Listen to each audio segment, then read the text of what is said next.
Okay, I gotta make sure this is working right because I'm hearing an echo on my end. So that's why we're starting this a little bit earlier. So come on. Pop up, pop up, pop up. It ain't working. Oh boy. Oh boy. Did I hit the right thing? It says I'm online. Why is it not popping up?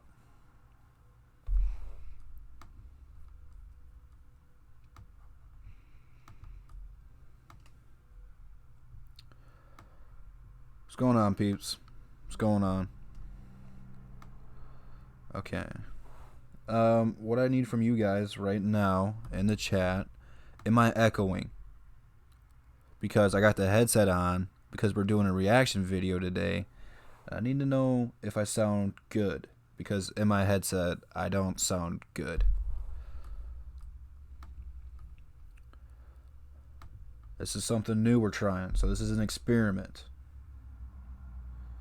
Hopefully this works. Alright, so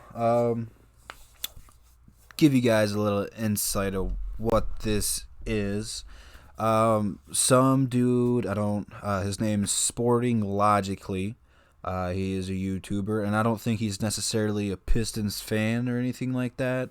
It sounds like he's just an NBA fan in general. You know, not of the Pistons, but he likes basketball. Little insight of what we're going to be doing. He's got the game plan on how to fix the Detroit Pistons, and I have watched the first 5 or 6 minutes of it, just to see what it is. This is 10 minutes long, so we're gonna be here for a minute, and I am going to debate it because in the little bit that I have seen, it's not a good gameplay. Like, he doesn't know the team. So my whole point in doing this is to counteract everything he's going to say. I'm going to fix the screen here in a minute. I'm going to show you how we're going to do it. Hopefully this works out pretty well. As you guys can see, I got a new mic stand. I am learning how to do proper YouTube videos. So this might be a little bit rusty, but stay with me. I appreciate everyone in the chat. Before we hop into it, you know, Twitter, DSA, Instagram, all those links are in the description, so follow everybody in there. But I guess without further ado, let's hop into it. I'm going to need to know if you guys can hear the video once I start it, so I'm going to be looking in the chat for that. So let's start this thing in 3. Let me wait for it to pop up on my phone because I want to see how good this is going to look. Make sure this works right before I just start playing it. Okay, so it looks like we'll be okay. Let me make sure this works right before I just start playing. Okay. Hit play. So it looks like we'll be okay. Let me. Okay. Hit play. So it looks like we'll be okay.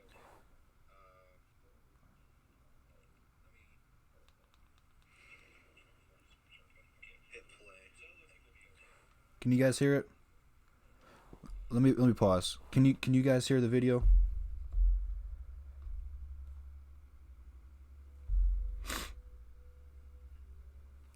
Alright, so I gotta figure out how to incorporate well,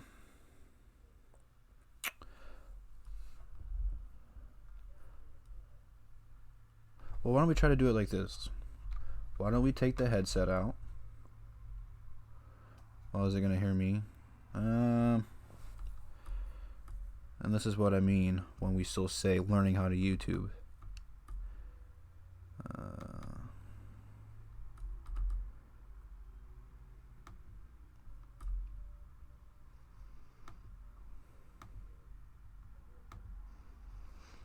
Oh, I think I know what I need to do. I think I need that. Alright, do I still sound good or am I echoing now? Alright, do I still sound good or am I echoing now? I had that way too loud. Okay, so it looks like I sound good. So, why don't we go ahead and rerun that back, see if that worked. Coming off of the first video in the How to Fix the Insert Team Here series, about the now 5-20 New York Knicks, Boom, it I'm a seemed a bit genius. strange that the second I team am a chosen to cover genius. was the currently 10-14 Detroit Pistons, who are solidly in the playoff hunt in the East. But the issue with this team isn't what they look like right now. They have a solid front court and okay supporting cast that could probably get them the 8th seed for the next 2 years or so, but when you really look at it, they also Sorry, I gotta have get that out of there. That's arguably how we get paid, the though. worst Sorry, man. long-term outlook of any team in the East. For reasons that I'll get into in this video, the Pistons simply don't have much of a future in terms of being a true threat in the Eastern Conference with their current roster construction, and that needs to change. So here's how to fix the Detroit Pistons. All right, here we go. Let's see what he's got for us. Team coach Dwayne Casey. So just based off the intro to this video, I'm sure many of you can tell that we're going to be going for a pretty significant rebuild for the Pistons here, which might also make you think that the team should start over with... Okay, let me pause it right there. This team does not need to go into a full rebuild mode. Full rebuild mode means getting rid of almost everybody. Almost everybody. Really, all you would have to do is trade Blake Griffin. That's all you would have to do. You know, we have a lot of money invested into Blake Griffin. If you are going to rebuild, that is primary option one. That is what you have to do if you are going to go into rebuild mode. So in order to go full rebuild mode, that's all you really have to do. Because Reggie Jackson is an expiring contract. No one's going to want him. You're not going to get a lot of value out of him. You might be able to go ahead and get a second round pick out of him, which that's cool if that's what you're going to do. And then Andre Drummond, if he walks, you know, you have to get whatever the market for him is. Again, I don't know what people are going to want to give up for him, but it's an expiring contract, and he might even opt into his player option. You know, he's going to get $28 million next year. $28 million. That's going to take a lot of cojones to opt out of. Now, he has hinted at doing it, so I won't be surprised. But Reggie and Dre could walk regardless. So by trading Blake, you know, your big three is already going to be gone. You won't have to trade much else because Langston's an expiring deal, and then you got people like Jordan Bone, Sekou Doumbouya, Dante Hall, all in the G League, and then you got Bruce Brown, Luke Kennard, Kyrie Thomas, Svi Mykhailiuk, Christian Wood, all on the active roster right now. Well, Thomas isn't because he's hurt. So, I mean, they got young talent already. So they don't really need to go into a full rebuild mode right off the rip. It's not like you're going to have to trade half the team to go into rebuild mode. You'll have to trade Blake Griffin, and then your options are either let Dre and Reggie walk or go ahead and trade him for something. So it's not like they have to go into a full rebuild mode right off the rip. With a new head coach as well. But I don't think that's necessarily the best thing for this team. I'm not streaming the game tonight. This is my stream. We'll talk pregame afterwards. How about that? And quite frankly, he's better than anyone else this team would be able to bring in to replace him. He should do a solid job of developing players, and as long as he's on board with the rebuild, I'd keep him around. Step 2, identify core pieces. So just like we talked about in the Knicks video, it's incredibly important when evaluating a franchise to determine which players are core pieces of your team, aka guys you want to have around when the team is actually good again, and this is where things start to get scary for the Pistons. Essentially, there are only two players that come to mind here, Andre Drummond and Luke Kennard. Let's start... Pause. You want to know how I know he's not a Pistons fan? Is he said there's only two core pieces for this team. Now, I don't expect everyone to know the team as well as we do because, you know, this is our team. And like I said, he's not a Pistons fan. You know, but we have more than just two core pieces here. You know, you have to throw in Sekou.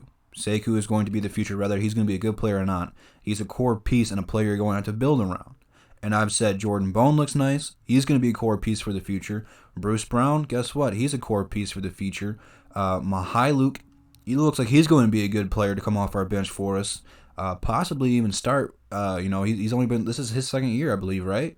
So, I mean, we don't know what he's going to be yet, but he's a core piece. You know, I don't really want to trade him. And then the way Christian Wood's been playing, guess what? He's just got thrown into the core. So we have more than just two core pieces in Andre and Luke Kennard, although those are two very good core pieces. Start with Kennard. With the exception of their most recent draft, he is the only Pistons first-round pick from the prior 5 drafts, going all the way back to the 2012 draft when they selected Drummond, that is still on the roster. And this is the fault of both the front offices and coaching staffs over the past few years in Detroit. Henry Ellenson and KCP have moved on, and they didn't even have a first-round pick. Both of those guys are disappointments. KCP, I liked him. When he came here, he really put defense first, but he's been pretty shaky over in LA since he's left. Henry Ellenson, I think it's pretty much safe to say he's a bust. He's just, he's got a lot of talent offensively, but, if you can't get on the floor defensively, you're never going to be able to showcase what he can do. So I'm not really disappointed we lost either one of those guys. In 2014 and 2018, while this year's pick is still a wait-and-see situation, having only played... Okay, that's on Dwayne Casey. That's on Ned Stefanski for only playing Sekou 4 games in 11 minutes. Now, this is a week ago. This was posted a week ago, so I don't know how true that is now. But a lot of people are who aren't Pistons fans, like I was watching Troy Dan. He's a 2K YouTuber. He does a lot of My Team Draft. It's kind of entertaining to watch that. He was calling Sekou a bust because he was looking at his stats. He just turned 19 today. Today's his birthday. So if you guys have not wished Sekou a birthday, go ahead and wish him a happy birthday. He just turned 19. Now, he should be playing more than 4 games in 11 minutes. But to not call him a core piece because he's only played in 4 games or 11 minutes is kind of ridiculous to me. The dude's 19. Give him time. I figured, YouTubers who aren't Pistons fans to the core, who know the team inside out, would say, wait and see, look at this guy. Because, I figured YouTubers out there will be hopping on the bandwagon. And now, I don't know if he'll live up to this expectation or not, but look at what foreign players have done. Giannis, Siakam are really the main two that pop in the head right away of it takes them a few years to get their rhythm and development going. I would personally think YouTubers would be kind of high on them, but we're not. I'm not a big time like this guy's got what 60,000 subs, so maybe he knows more than I do. I don't know. We'll have to wait and see. In 4 games as of the recording. What's going on, DB? What's going on, everyone in the chat? Hopefully, you guys are having a good day. Through his first 2 seasons in Detroit, he was essentially just a shooting specialist, which was disappointing not only for a player selected 12th overall, but also ahead of guys like Donovan Mitchell, Bam Adebayo, and John Collins. Kennard was a bit of a late riser coming out of Duke, and the signs were there that he could still grow as a playmaker and be a really good 2-guard in the NBA, rather than just a guy that stands on the perimeter and shoots threes. And this season, we finally started to see that potential come through. And you see what the difference here? Here, let's go ahead and rewind that. Look at right here, okay? He's shooting 6 threes a game. Come on, get out of the way, Bart. I want to show him. He's averaging 12 shots per game. Now, personally, I think he needs to increase that to 3, but that's on Dwayne Casey and them. Let's go ahead and run it back. Previous years, let's see, 2017, 2018, that's his rookie year, he only averaged 6 shots per game. And half of those were threes. And then his second season, he averaged, what is that? I can't see because the bar is in the way. It looks like 8. And again, half of those were threes. So he's increased his shots per game, and everything else has increased. And minutes, opportunities have played a role in that. First year, Stan Van Gundy got in the way of that. Didn't see what Luke Kennard could be. Like Donovan Mitchell got a starting role right off the rip. And then the same thing happened with the first year of Dwayne Casey. Really wasn't too sure about Luke Kennard as he started a rookie Bruce Brown who could not shoot a lick over Luke Kennard. And now that he can see what Luke Kennard can do, guess what? He's starting and getting more opportunities, and that still needs to be increased. Started to see that potential come through. Kennard is posting career highs in essentially every category except for 3-point percentage, which is slightly down with increased volume. He's getting more minutes, more shots, has more offensive responsibility than ever before, and is showing more parts of his game that we've only seen flashes of in the past. The most encouraging sign is his playmaking at up over 4 assists a game, while also being efficient in that area with a relatively small turnover number. And as a result, he's established himself as the most promising young player and or asset for this team moving forward, outside of Andre Drummond, depending on your opinion of him. At just 23 years old and under contract for another whole season after this one, Kennard, assuming he maintains and improves upon this level of production, is a rarity on this Pistons roster, a legitimate building block for the future. Facts. On the other hand, Drummond is a much more controversial case as a future building block. His production is undeniable, and he's still just 26 years old, but he'll likely be a free agent this offseason, assuming he turns down his player option. It's a lot of money to turn down. Fit the timeline of this new era of Pistons basketball that's about to begin in this hypothetical situation. With a team that is so devoid of young assets, it might make more sense to move Pause. on from Pause. This is where I started to lose him when I was watching it. I said, like, I made it right around to this. I'm not quite sure where I left off. But he said we were pretty much lacking young talent. Okay, look at the roster there. Blake Griffin's 30. Reggie's 29. Tony Snell's 28. Langston's 28. That's right around their prime. You know, they're not old yet. But, you know, Blake and D Rose, I didn't realize Keith was that old, are the only people who are 30. Andre's 26. He is the center of this core. That's right in his prime. He is just entering his prime. Luke Kennard's 23. He's only been in the league for 3 years. Thon Maker's 22. We have to fact check that because we don't really know how old Thon Maker is. But he's not a part of this core because he is doo-doo. But this guy likes him. You'll see here in a minute. Our rookie Sekou, it says 18 there, but he just turned 19 today. So he is the youngest player on the team. Christian Wood's only 24. Mihailuk's 22. Bruce is 23. Thomas is 23. Lewis King, I don't know what his future is going to behold for the Pistons, but he is only 20, and Jordan Bone is 22. That's a lot of young talent, man.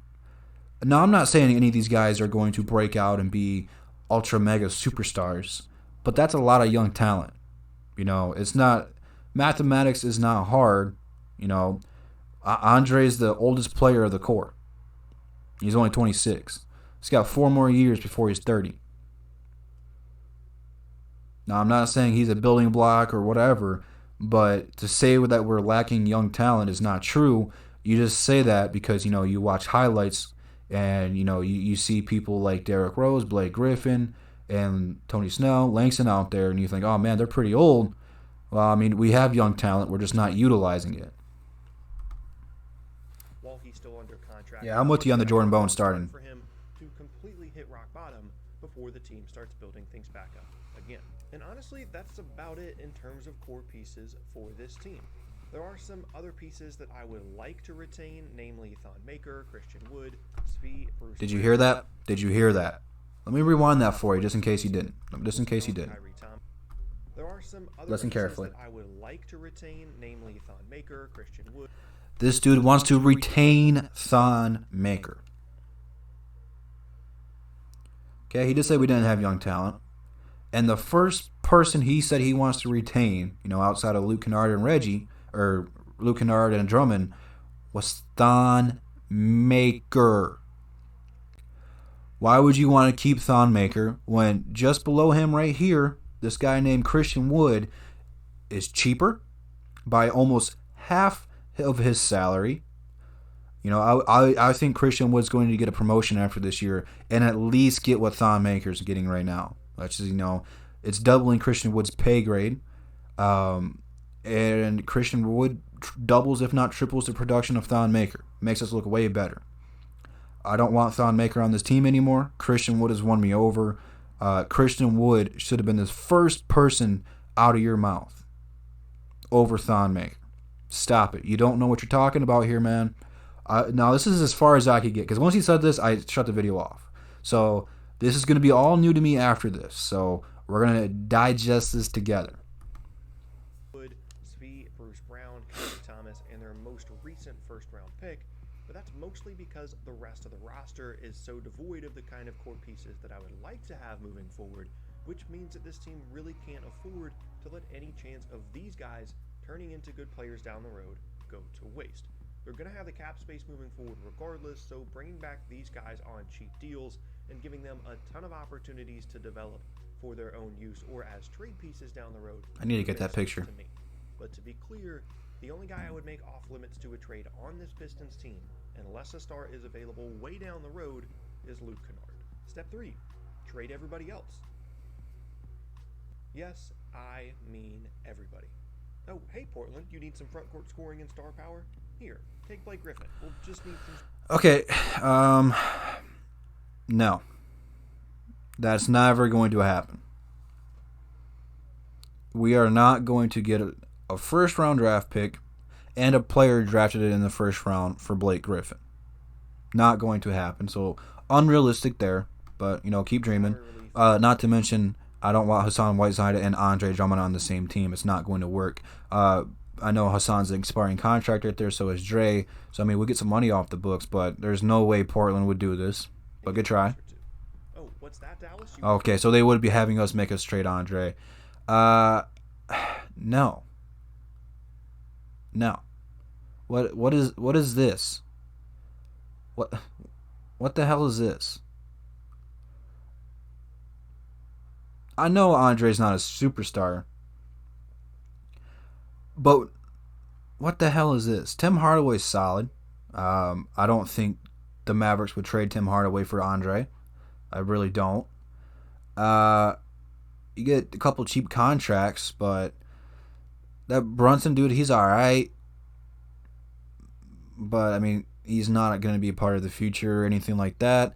That's just having a minimum contract for 3 years. I don't know who that Jackson guy is. I'd rather just trade Andre away for a late first-round draft pick over that, in my opinion, if you're going to. Rebounding big. Here, take a chance on potential free agent to be Andre Drummond. We'll just take a young asset or two and be on our way. Are there any teams in need of off-season salary relief? We have a nice Reggie Jackson expiring contract that can be all yours for just a first-round pick. And the list of tradable... Let me see if that works. No one's going to take Reggie Jackson for a first-round draft pick, man. Have you watched the Pistons the last few years here? I'm going to go ahead and say no. He's been hurt literally the last 4 years. It feels like the last 4. It might only be 3. No one's going to offer us a first round for Reggie Jackson unless you pair him with a Blake Griffin or you pair him with an Andre Drummond in a trade. No one's just going to offer us a first round draft pick for Reggie, even though he is an expiring deal. Not going to happen. So far, this rebuild, it's in fantasy land. This ain't 2K. This is real life, man. Players just keeps on going. Tony Snell and Langston Galloway as defenders and off-ball shooters, with Galloway being an expiring contract. Derrick Rose as a veteran scorer on a cheap deal for this season as well as next, similar to what Lou Williams has been for the Clippers. Thon Maker as front court depth if the team wanted to let him go, and the same for Markieff Morris. This is a team that has half a So you're not going to tell us what we would get for those guys? Okay. Roster of players that could be useful in a trade to the right team, and they'd be idiots not to try and trade every single one of them. This roster screams 6th seed in the East as their ceiling, even with a fully healthy and all-NBA caliber Blake Griffin. I understand that there are financial incentives to having a solid but not championship contending team, but the only real option from a basketball perspective here is to completely overhaul this roster while hanging on to Kennard. And heck, if they really wanted to, they could try and trade him too if they wanted, considering that he's going to need a new contract in a year. Stop it. Now, Luke Kennard is not the second coming of Jesus or anything like that. But if you're going to rebuild, and this is my problem with sports right now, look at the Lions, for example, and look at a lot of the teams in the NBA. They draft talent, they become good, and they don't want to pay them because they're cheap. We did this with Ben Wallace. Ben Wallace came here, balled out, won us an NBA championship, won Defensive Player of the Year, made several All-Star teams, made us legit, made us competitive, and made us a real team. And when his contract was up, we didn't want to pay him. Chicago did. Luke Kennard is in his prime. You're going to pay him whatever he is worth. We have another year to find out what that's going to be. And he's going to ball out next season. Luke Kennard should average 20 points next season since it's his contract year. really make a name for himself. You're going to pay him the $15 million, the $10 million, whatever he is worth next season. You're not trading him. Stop it. And a half, and this team likely won't be close to where they want to be by then. But the goal here of getting rid of all these guys is to set this team up for future success that exceeds just being an easy first round out in the Eastern Conference playoffs. The return for their bigger names might not be as much as their fans would hope, considering Griffin's injury issues and Drummond's Okay, but though, dude, even though that's not a lot in return, it's not going to happen, man. The Mavericks are not that stupid. The Mavericks would rather wait for free agency to happen because Mark Cuban is going to pay to get a player like Andre. They paid DeAndre Jordan twice to get him. If they're actively going to get Andre, they're not going to. I mean, that's a low ball offer, but more realistically, the Mavericks would go after him in free agency than trade for him. Because if I was the Pistons GM, I'm not taking that. Tim Hardaway's going to take opportunities away from the young players like Luke and Luke.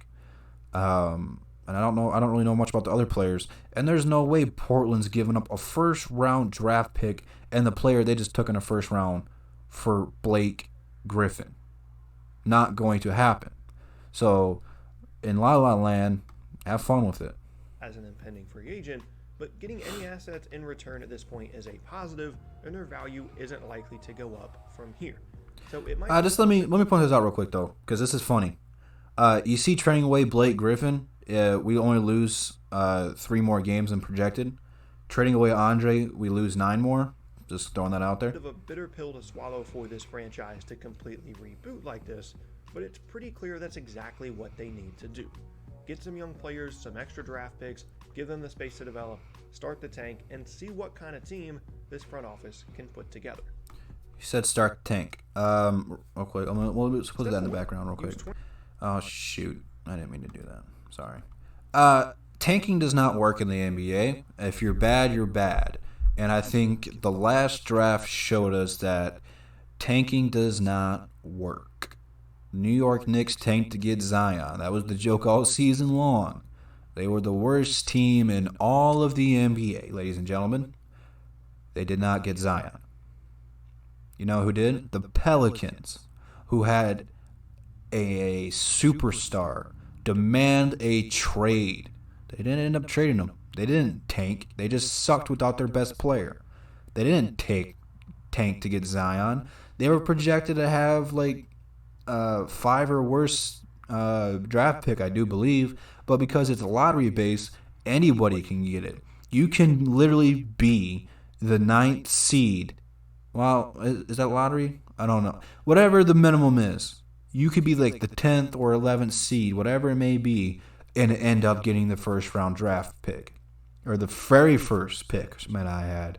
It's very slim. You know, there's a reason the worst team has a 25% chance of getting it. But I think they've changed that. The way that they have it set up now, the 2nd, the 3rd, the 4th, and maybe even the 5th have a better shot than previous years of getting that first overall pick. Tanking does not guarantee you to get the first overall pick. So that's part of the reasons I'm not on the tanking bandwagon. If you trade away Blake, if you trade away Andre, we're going to suck. We don't necessarily have to tank on purpose. We have a lot of young talent to go out there and try to win games. Because without Blake and Andre, we're not going to win that much games. That many games. English. Come on, Drew. So I'm not a big fan on the tanking bandwagon in the NBA. NFL is different.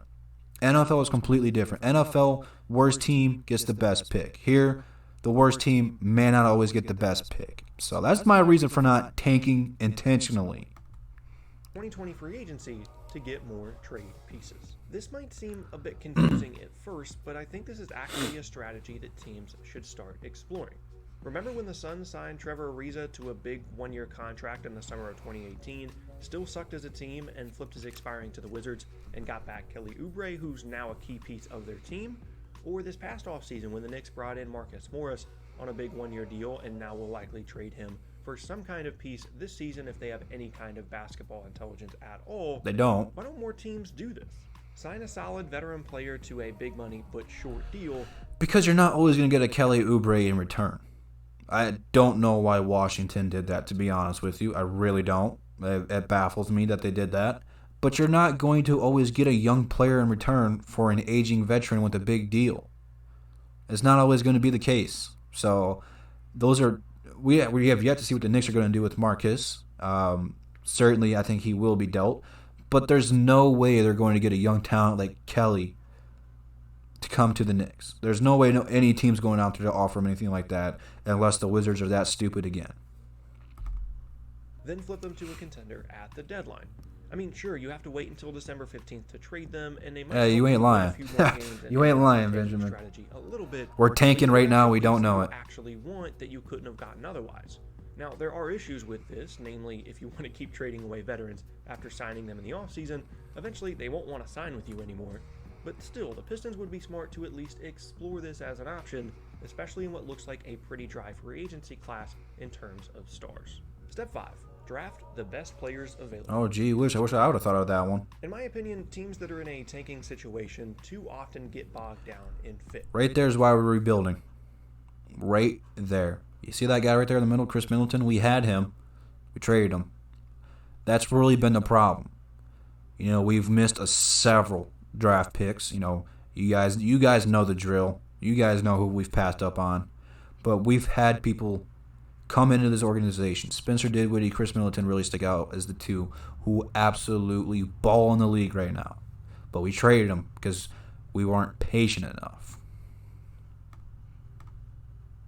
Trying to figure out how exactly all these players are going to come together when your team is actually good. But you never quite actually know what kind of role these players are going to be put in once they develop all of their skills. So in my opinion, both bust there. The best thing to do is just get the best asset that you can and worry about the fit once you actually start to be good. You know, we should have knew right from the rip Stanley wasn't going to be long term of our future from that sports jacket. God, that does not look good, Stanley. Sorry, man. Be traded down the road. Some of them might not work out. So you might as well just go with the player that you think is going to be the best down the road and then just deal with the fit when you have to. Personally, I'd rather have the best asset regardless of how all the pieces fit together, and I think that's definitely a situation that the Pistons should. You know, though, man, that's always the scenario for the NBA draft. NBA draft, you draft the best player available. I said going into the draft, you draft the best player available. I didn't care if it was a center. I didn't care if it was a power forward because we had Andre and Blake Griffin. Guess what? We drafted Sekou, who plays power forward. He was the best player available. And you might think that this plan is a bit simple. Just trade everyone and bottom out. But that's the best plan for this team, in my opinion. They already tried the trade for guys and hope for the best model with Reggie Jackson years ago and then the Blake Griffin deal. And for some other teams later on in this series, that strategy is going to make more sense. But for me, this is how I would fix the Detroit Pistons. And there you have it. That is going to be the end of today's video. And I think okay, I feel like I wasted so much time doing this. I really do. I'm sorry I wasted so much time doing this. This guy's plan didn't really make a whole lot of... I mean, it's pretty basic. Pretty basic. Let me go ahead and switch screens here. Let's go here. Look, I'm all for either sticking this thing out or blowing it up. And blowing it up is different because you don't have to trade everybody like he said. You really don't. All you have to do is trade Blake Griffin. Trading Blake is pretty much telling everyone you're going to rebuild. You don't have to trade Andre. You don't necessarily have to trade Reggie. It'll help. But those are really the only three people you would have to trade. You don't have to trade everyone else. You don't have to trade a Langston. You don't have to trade a Markieff. You don't have to trade a Tony. All those are expiring deals. And rebuilds, sure, you'd like to get second-round draft picks or first-round draft picks. If you get them, go for it. But you don't actively have to go out here and look for things like that. Hey, I don't know why that doubled. Oh, I probably have two of them up there. Well, why don't we go ahead and get rid of that one? I didn't realize I had two of them up here. I appreciate that, man. He said, I appreciate the $2.99. I really do, Tony. He said, trade Eclipse for Zubac, Heartless, Green, picks. I don't think they're gonna give up that much though. I might be wrong. Teams aren't going to overexpend for Andre. They're not going to go out here and give us gold in return for him because we've seen teams be aggressive. Trading for Kawhi, trading for Paul George, things like that, who are legit superstars. If I don't know if you want to call Paul George an all-star or a superstar, but he is a good all-star and he is a great regular season player to have. But when they're not sure to come back, why would you risk giving up so much in return for a player who's not a superstar, who's only an all-star? I love Andre. I do. But teams aren't going to give us the moon and back for him. And that's just reality. And we're not going to get in return for Blake Griffin of what we gave up. We gave up Tobias and a first-round draft pick. We're not going to get equal value in return for that. We traded a terrible Avery Bradley and an unused Boban. We might get a terrible Avery Bradley and an unused Boban back. But we're not going to get a Tobias Harris. We're not going to get a first-round draft pick for Blake, especially the way he's been hurt and the way his contract looks.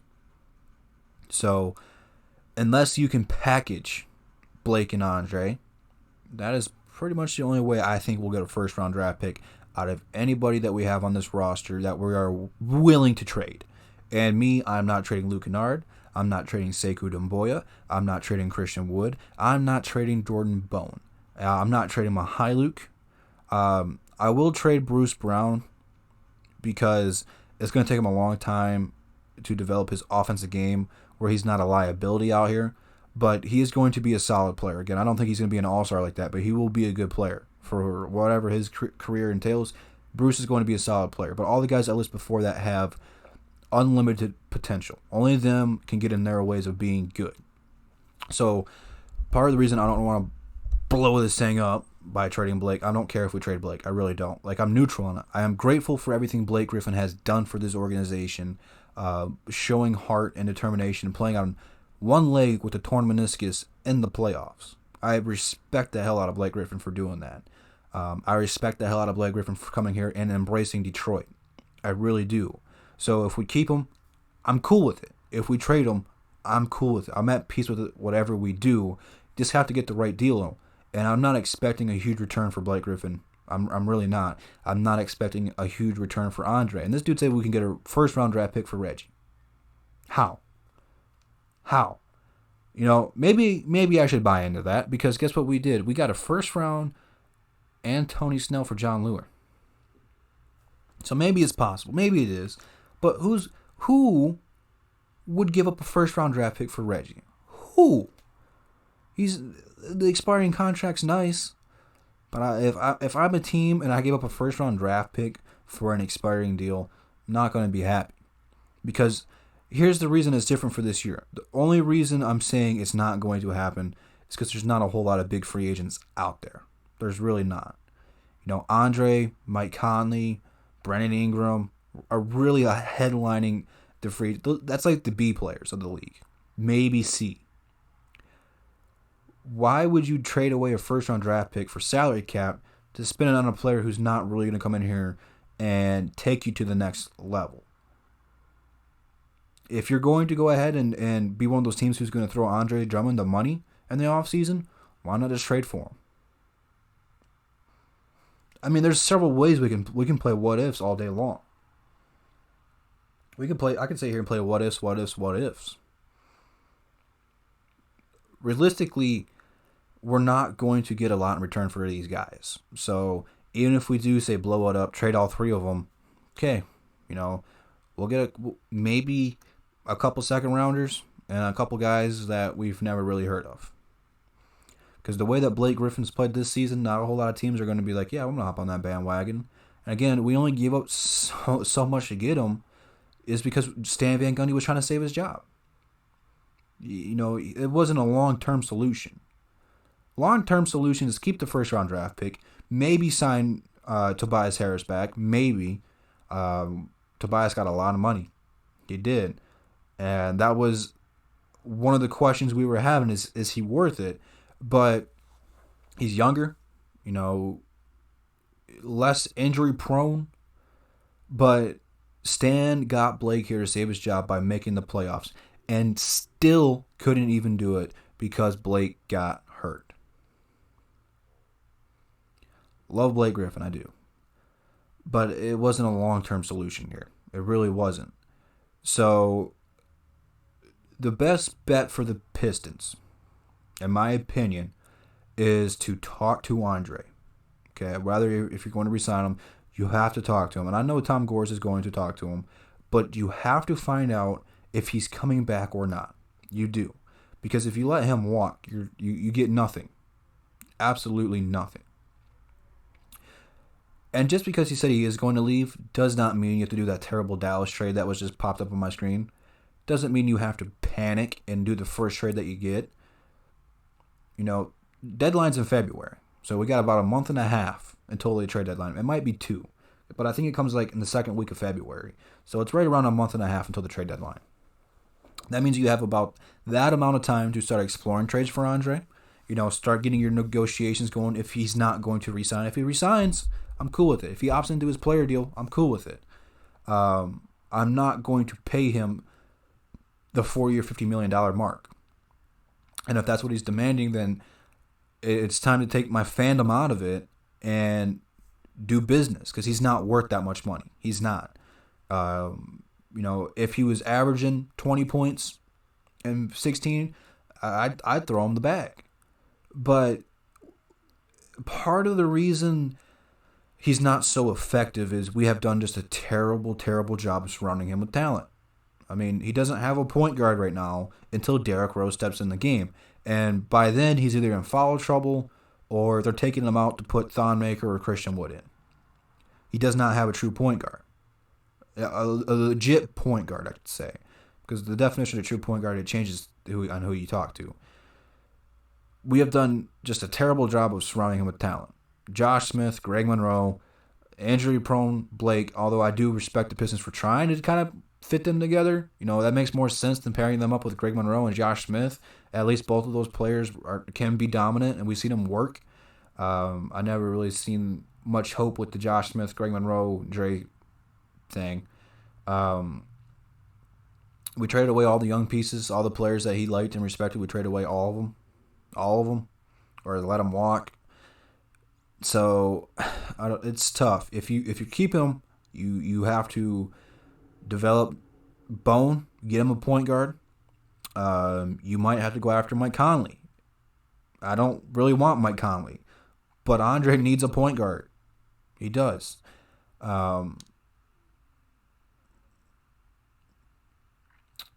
What else was I going to talk about? I had another topic. Oh, the whole Luke Kennard thing. If you call this guy a core piece in your rebuild, you don't trade him. I mean, that made no sense to me. The guy said that Luke Kennard and Andre were the 2 core pieces in this deal, or in this rebuild. 5 minutes later, he said, hey, they can go ahead and trade Luke Kennard too if they wanted to. That makes no sense. Core players that you want to build around, you do not trade. Luke Kennard is going to be a great shooter, a great player. Again, I don't know if he'll ever be an all-star or anything like that, but J.J. Redick is a great player and a guy who can change teams, make them better. Luke Kennard's going to be in the same boat. Again, I don't know if he's going to be as good as J.J. It's tough to tell. But he is certainly a player you can help build around. Sekou, don't trade Sekou. He didn't say that, but don't trade Sekou. And the funniest thing is, the first player he said he's going to keep outside of Luke Kennard and Andre was Thon freaking Maker. This guy doesn't know the Pistons team like we do. You know, we sit here and we watch them every night. You know, we know who we have in the G League. You know, and to be fair, I'm assuming he's a Knicks fan because he did How to Fix the Knicks first. I don't know everybody on the Knicks, you know, so it'd be unfair to me to come out here and say how I could fix the New York Knicks, besides saying change ownership. You have to, if you're going to come out here and make YouTube videos, which this guy's got way more subs than I do. He's got like 60,000 K. So congrats on that. You know, hey, you got people watching him. Do your thing, man. But if you're going to say how to fix a team, at least do some research on who the team is. You know, pretty much saying that you don't know much about Sekou because he hasn't got any opportunity in the league. You haven't watched the G League. You haven't watched Jordan Bone and Dante Hall and Sekou play in the G League. All those guys have shown us promise of being good players for us. Now, I'm not saying they're going to come in here and take us to a championship level, but those are guys that you put with Luke Kennard and can build around. Sviv in the last few games here, I'd say in the last 2 weeks, has gotten an extended role coming off the bench and playing extremely well, shooting the lights out. I believe he's shooting around 40% from downtown, I believe. Langston Galloway's been playing pretty good all season, but he's Langston. He's going to be inconsistent.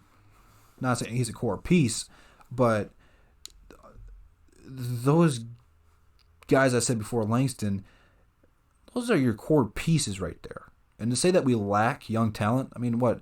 Let's go ahead. Jordan Bone, Luke Kennard, Sekou, Dante Hall, Christian Wood. That could be a starting five. It could. Or flip Christian Wood and Dante Hall. That could be a starting five for us one day. All those guys are under 25. Christian Wood's the oldest at 24. Now, I'm not saying that it's going to be our starting five. I said potential starting five. When you have a potential starting five on your team, that's pretty young talent right there, man. Pretty young talent. Now, I'm not saying they're going to be great or anything like that. I'm not. But we have the young talent. We just have to develop them. So I think part of the reason that we're kind of half-assing this thing right now, okay? Because we're trying to win games, but at the same time we're developing these young players. And when you're developing them, you don't want them to develop in a losing culture. And you can say making the first round playoffs, getting swept, being the 8 seed, it's not really a winning culture. I get it. But at least they get experience to see what it's like to play in the postseason. So I'm not for the blow it up and tank. I'm not. If you want to blow it up, cool. Give the young guys their opportunity, because we're not going to win that much games without Blake, without Dre. We'd be a pretty bad team. At least now we're competitive in all the games we play. We might lose, but at least we're competitive. You take them out, we're not going to be too competitive every night. I'm not saying Blake and Dre's the answer, because I don't think we'll win a championship with that either both. I should say both of those guys on there. It's a tough situation to be in the Pistons front office right now, because a lot of the fans are pushing this team to blow it up. And again, blowing it up only means really trading Blake, to be honest with you. There is pressure on this team to win, because it's been a long time since we have seen just any Detroit team win in general, but especially the Pistons. I like what we got going on with the front office right now. I like Ed Stefanski and I like Dwayne Casey. This is not Dwayne Casey's team yet. He didn't bring in Blake Griffin. He didn't draft Andre. He didn't bring in Reggie Jackson. These aren't his guys yet. I'm very curious to see what we are going to be doing in this next offseason, just given the little bit amount of money that we are going to have. Because we have brought people in like Derrick Rose, like Markieff Morris, traded for people like Tony Snell. All three of those guys have been good fits for us. Now, Tony Snell is probably the worst guy I named out of those three, but he's a good 3 and D player. He's not a lockdown, but he gets out there and he contests some shots. He's not a game changer, and he is inconsistent. But Markieff and Derrick Rose, the two big free agent signings that we had, have been absolutely huge for us. Both of those guys have played well pretty much all season long, but both of them have struggled with turnovers. I mean, they're not gods out here. They are human. They do make mistakes, but they have been pretty good fits for us, and it's not like we've overpaid for any of them. So I trust Dwayne Casey and Ed Stefanski to bring in free agents. The real question is, can they draft in the first round? And that's one of my biggest fears about doing this thing. We had to draft Sekou at 15. We didn't really have another choice. He fell to us. He was a top 10 talent, fell to us at 15. If we're in the lottery pick, if we're a top 5 pick, do we take the right guy? And historically, it's a no. We drafted people like Isaiah Thomas and Grant Hill and Joe Dumars. Great talent. We've also drafted Darko. We've also drafted Brandon Knight. Where's he at right now? Pretty sure he's playing in Cleveland. He's like the 3rd string point guard. We've drafted Henry Ellenson. We've drafted KCP. I mean, I can sit here, I can do this all day long. And it's not like the players that we have drafted are bad players, but passing on people like Kemba and CJ McCollum, Devin Booker, I mean, dare I say Melo, Bosh, Wade. Historically, we're pretty bad at drafting. We've gotten lucky a few times.